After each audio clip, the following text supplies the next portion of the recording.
appreciative of that.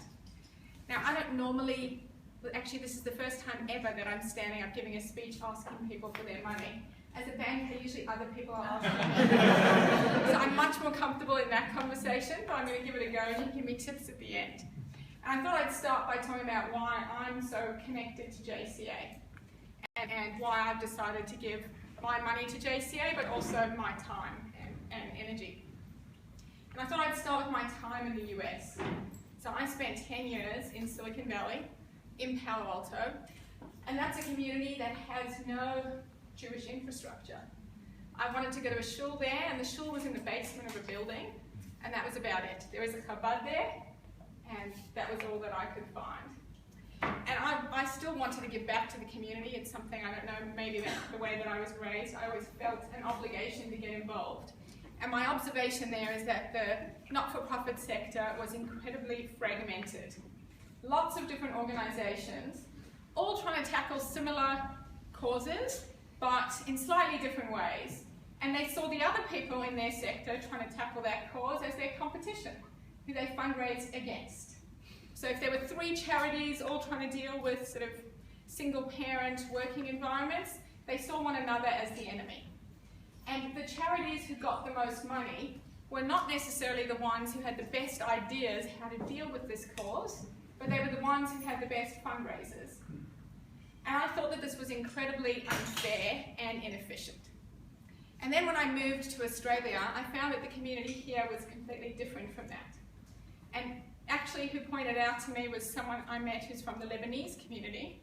And they started explaining to me how wonderful the Jewish community is and how envious they are of the structures that we have in place that make the whole community work and do so well. And it was off the back of this conversation with the Lebanese person that I met that I actually sought out the JCA and decided to get involved, and have been involved for the past 10 years. First in a very sort of standoffish way, and then more and more until now.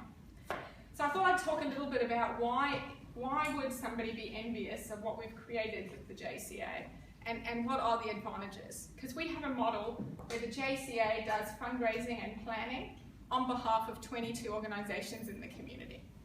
And that model is inherently beautiful and offers a lot of benefits to the community. So the first benefit it offers to the community is that it means that we don't have to duplicate our resources and waste money on multiple fundraisers. Because if we had the 22 organisations all trying to raise their own money, they'd all have to spend money on evenings like this, on sending mail-outs to all of us. They'd all have to hire fundraising people. Huge waste of community money on the wrong stuff. The second benefit to the community is that we can actually plan. We can identify areas of overlap, we can identify best practice and share it, and everybody knows, and there's many studies that show that when you plan, you get much better outcomes. So we have the opportunity to plan as a community. And the third benefit for the community is that we actually have a structure for when emergencies happen. So when Keser Torah runs out of money, the JCA can step in and fund it. When the Kashrut Authority goes out of business, the JCA can bring the right people together to find a solution to that problem. So these are major benefits for the community. There's also some pretty big benefits for us as donors. The first benefit of a donor is that you don't get hassled by 22 organisations. You only get hassled by one organisation. That means one of these evenings, not 22. It means Danny to deal with, not Danny times 22, which is a right. I was nice about you. It's a good thing. You're meant to hassle people on behalf of the community. So that's really positive for donors, is that it's much more efficient for our time as well.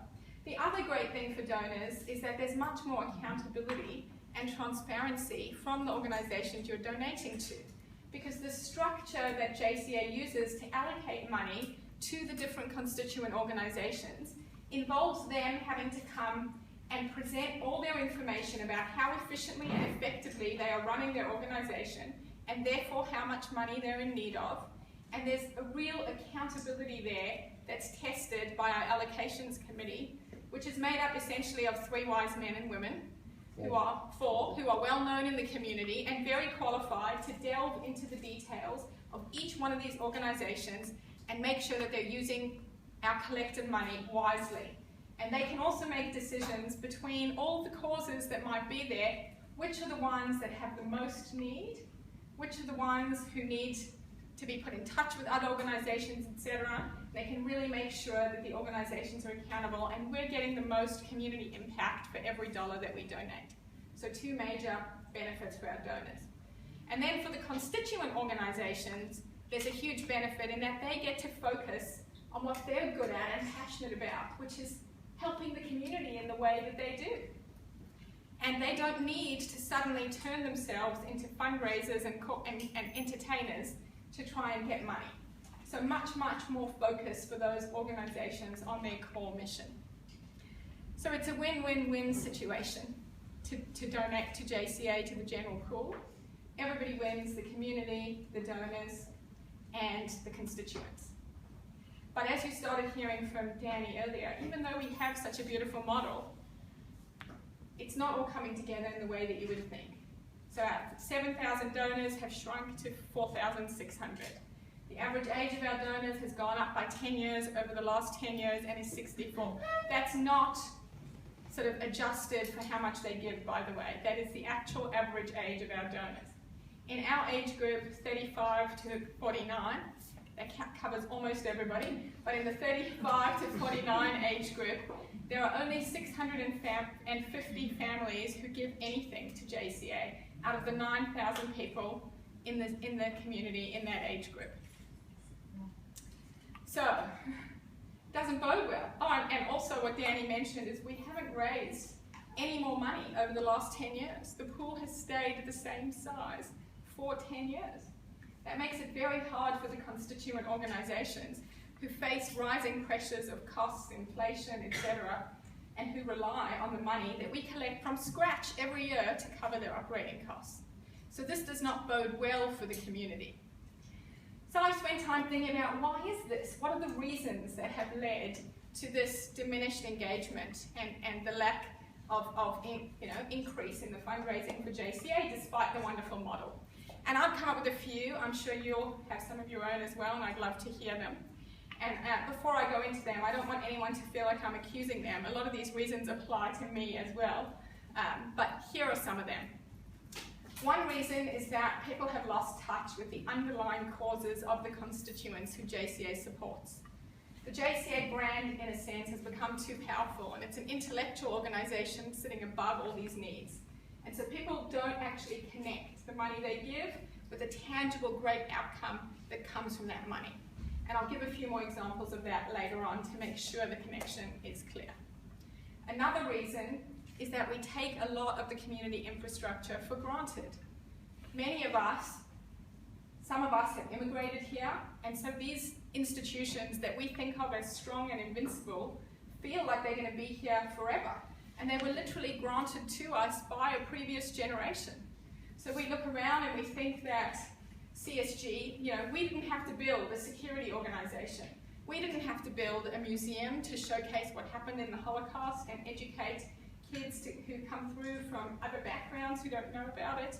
We didn't have to build a board to interface with government, with the media. We didn't have to build the Jewish day schools. We didn't have to build any of the infrastructure that we take for granted and think is strong. But CSG, the Jewish care, they rely on the money that we raise for their operating costs.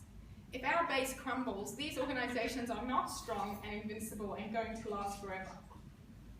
So we take a lot of it for granted. Another reason why I think people don't give as much anymore, aren't as engaged, is that we forget that it's 22 organisations. We think of JCA as one organisation. So when different organisations approach you, you think, I'll give 1,000 to the Smith family, and I'll give 1,000 to JNF, and I'll give 1,000 to JCA. Well, actually, you should be giving 22 times the amount to JCA as what you do to other organisations, because it's not one, it's many. What are the other reasons? I wrote some down. What else? Oh, there's a big trend towards more self-actualization in giving. Sponsor me for a ride. Let me decide which of the organisations I feel most connected to give the money to, whether they deserve it more than others or not, or whether I'm in a position to assess that or not. Let me make decisions about the focus areas of the community. So people want to have much more power in their giving, and they want to have much more say and be more involved in where the dollars go. They don't want to trust the process is going to work. Another is that we have an attraction to things that are new and exciting and innovative. It feels much more rewarding and sexy to support something brand new than to support the stuff that's the bedrock of the community that we do take for granted. So all these factors come together and contribute towards the situation that we're in and the challenges that we face. But there are also opportunities, because once we recognize them and name them, then we can actually move forward and do something about them. So I'm very optimistic about that.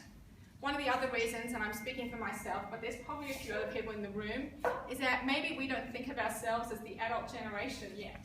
We still think of ourselves as the young ones, relying on the ones who came before us. We don't realize that we're actually the ones who are the adult generation now, on whose shoulders the community needs to stand. And it is our time to step up, and if we want to make changes to address all those challenges, we have the power to do so. Because what happens with the community from here on out is actually our legacy. It's our time and our turn to determine what happens next. So for those who are not convinced of the model and need more encouragement, I thought what I'd do is take what we wanted to be the minimum tonight, which was $5,000, and tell you a few examples of what your $5,000 actually gets in terms of end outcome. So $5,000 will cover the New South Wales Government security licensing cost for 20 of our CSG volunteers.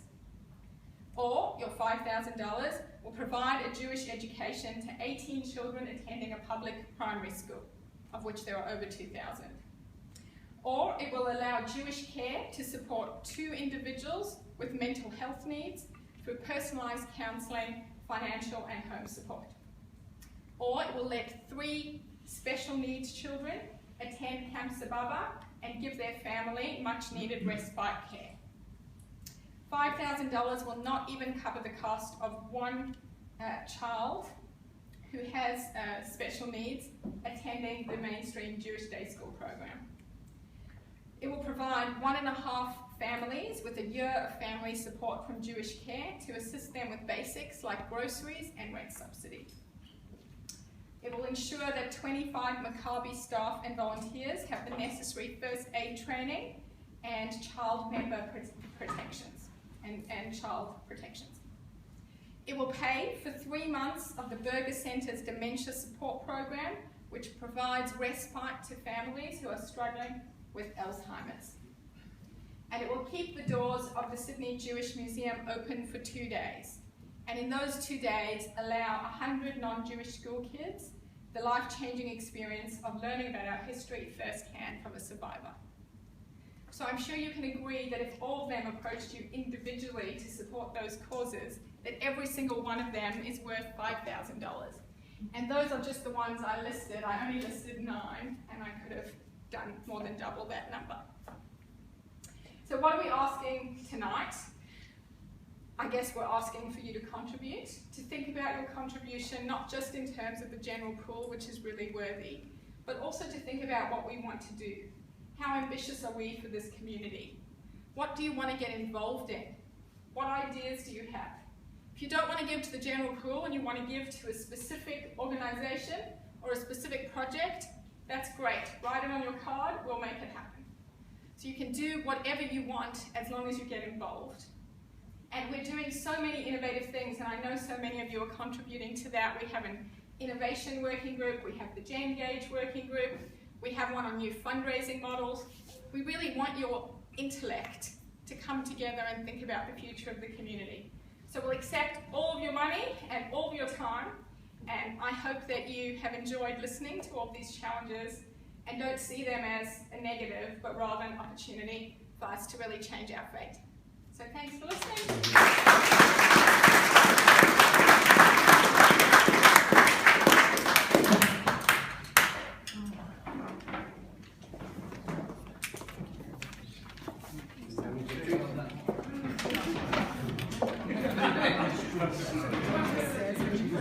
Exactly.